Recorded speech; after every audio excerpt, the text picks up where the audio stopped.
سیدہ زہرا علیہ السلام البتول اپنے والد گرامی محمد رسول اللہ صلی اللہ علیہ وآلہ وسلم پر نوحہ کیا کرتی تھی، رویا کرتی تھی، اور جو مصائب سیدہ زہرا کے اوپر ہوئے رسول اللہ صلی اللہ علیہ وآلہ وسلم کے وصال کے بعد، ان مصائب کی وجہ سے وہ اپنے بابا جان کو یاد کیا کرتی تھی کہ بابا جان آپ کے جانے کے بعد مجھ پر مصیبتوں کے ایسے پہاڑ ٹوٹ پڑے کہ اگر یہ مصیبتیں دنوں پر پڑتی تو دن رات میں تبدیل ہو جاتے، اور راتوں پہ پڑتی تو وہ دنوں میں تبدیل ہو جاتے۔ آپ اشعار کے اندر یہ نوحہ کہا کرتی تھیں، یہ مصائب بیان کیا کرتی تھیں، اور رسول اللہ صلی اللہ علیہ وآلہ وسلم کی قبر پر جا کر گریہ وزاری کرتی تھی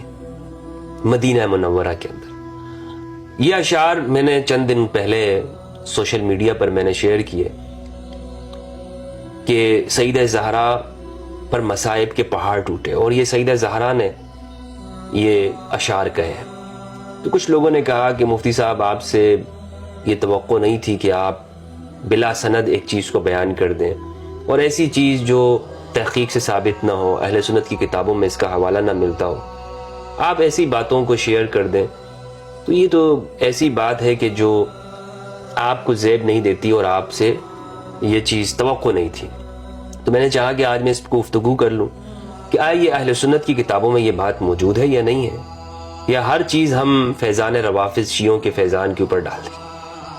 ایک طرف تو ہم ان سے بہت کچھ روایات بھی ہم لیتے ہیں، لیکن بس نام آتا ہے اگر ہم اہل بیت سے کوئی بات کرتے ہیں تو ساری ڈال دیتی ہے جناب، شیعوں کے کھاتے میں بات ڈال دی جاتی ہے۔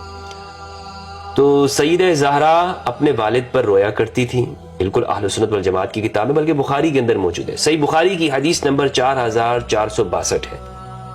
یہ روایت پڑھیے گا،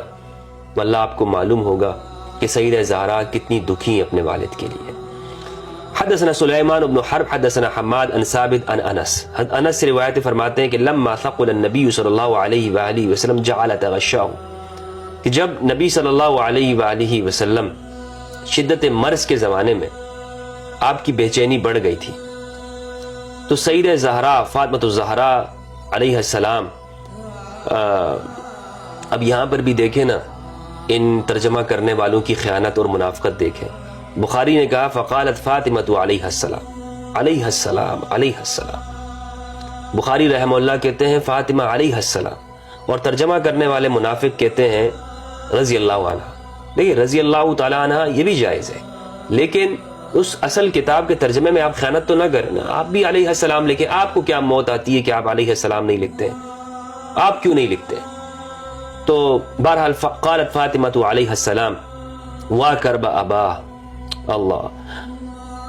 فاطمۃ الزہرا علیہ السلام نے کہا آہ ابا جان کو کتنی بے چینی ہے۔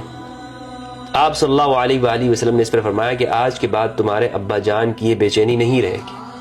پھر جب نبی کریم صلی اللہ علیہ وآلہ وسلم کی وفات ہو گئی تو سیدہ زہرا نے کہا ہائے ابا جان، آپ اپنے رب کے بلاوے پر چلے گئے، ہائے ابا جان، آپ جنت الفردوس میں اپنے مقام پر چلے گئے،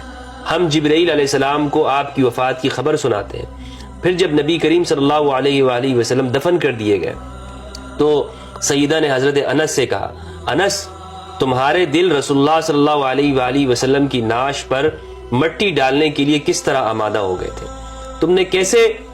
تمہارے دل آمادہ کیسے ہو گئے؟ فلما دفن، جب نبی صلی اللہ علیہ وآلہ وسلم کو دفن کر دی گئے، فقالت فاطمۃ علیہ السلام، تو سیدہ زہرا علیہ السلام نے کہا یا انس اطابت انفسکم ان تحثوا علی رسول اللہ صلی اللہ علیہ وآلہ وسلم التراب، کیسے تمہارے نفس، تمہارے جی اس پر خوش ہو گئے کہ تم لوگ رسول اللہ صلی اللہ علیہ وآلہ وسلم پر جو ہے وہ اوپر مٹی ڈالو۔ اچھا، یہی روایت سنن ابن ماجہ حدیث نمبر 1629 کتاب الجنائز میں ہے، البانی نے اس کو صحیح کہا ہے، بخاری کے اندر ہے، تو اب یہ لہٰذا اس کے رجال پر گفتگو کرنا ضروری نہیں ہے۔ اسی طرح کچھ اشعار ہیں جو ہمارے ہاں کتابوں میں ملتے ہیں،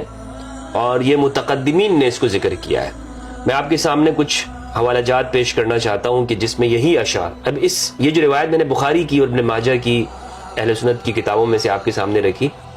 تو اس سے معلوم یہ ہوتا ہے کہ سیدہ زہرا علیہ السلام رسول اللہ صلی اللہ علیہ وآلہ وسلم کے جانے کے اوپر بہت دکھی تھی، بہت دکھی تھی، کہ وہ صحابہ سے کہہ رہی ہیں کہ تمہارے نفس کیسے خوش ہو گئے، کیسے راضی ہو گئے کہ تم یہ کرو.